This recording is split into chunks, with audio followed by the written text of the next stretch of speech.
শ্রীমদ্ ভাগবত গীতা হিন্দুদের অন্যতম পবিত্র ধর্মগ্রন্থ। এটি ভগবান শ্রীকৃষ্ণের শিক্ষা বর্ণনা করে। গীতার এই শিক্ষাগুলি মহাভারতের যুদ্ধের সময় শ্রীকৃষ্ণ অর্জুনকে দিয়েছিলেন। গীতায় দেওয়া শিক্ষাগুলি আজও সমানভাবে প্রাসঙ্গিক। গীতার বাণী জীবনে গ্রহণ করলে মানুষ অনেক উন্নতি লাভ করে। গীতায় কর্মের নীতি ব্যাখ্যা করা হয়েছে।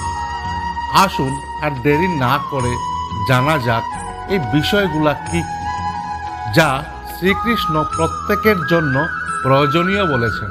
গীতায় লেখা আছে, মানুষের জন্য খারাপ সঙ্গ হলো কয়লার মতো, যে হাত গরম হলে পুড়ে যায় এবং ঠান্ডা হলে কালো করে দেয়। শ্রীকৃষ্ণ বলেছেন, যতক্ষণ আপনি ভয় পাবেন, অন্যরা আপনার জীবনের সিদ্ধান্ত নিতে থাকবে। তাই ভয়কে জয় করে নির্ভয়ে এগিয়ে যান। অন্যের কাছ থেকে পাওয়া ভালোবাসা মনে রাখতে পারেন বা নাও থাকতে পারেন, তবে একজন ব্যক্তি কখনোই প্রিয়জনের কাছ থেকে পাওয়া বিশ্বাসঘাতকতার কথা ভুলে যান না। সেজন্য আপনার প্রিয়জনের সঙ্গে এমন কিছু করার সময় আপনার অনেকবার চিন্তা করা উচিত। গীতায় লেখা আছে যে মানুষের কখনোই তার কর্মে সন্দেহ করা উচিত নয়। এটি করার মাধ্যমে একজন ব্যক্তি নিজেকে ধ্বংস করে। অতএব আপনি যদি সাফল্য পেতে চান, তবে আপনি যে কাজই করুন না কেন বিনা সন্দেহে পূর্ণ বিশ্বাসের সঙ্গে সম্পূর্ণ করুন। তবেই আপনি সাফল্যের পথে এগিয়ে যাবেন।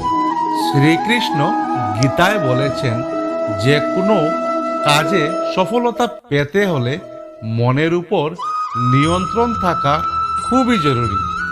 কাজ করার সময় আপনার মনকে সব সময় শান্ত ও স্থিতিশীল রাখতে হবে। ক্রোধ বুদ্ধিকে নষ্ট করে এবং এর ফলে করা কাজ নষ্ট হয়ে যায়। তাই মনকে শান্ত রাখার চেষ্টা করুন। শ্রীকৃষ্ণের মতে, তোমার কাছ থেকে যা কিছু কেড়ে নেওয়া যায় বুঝে নিও, তা মোটেও তোমার নয়।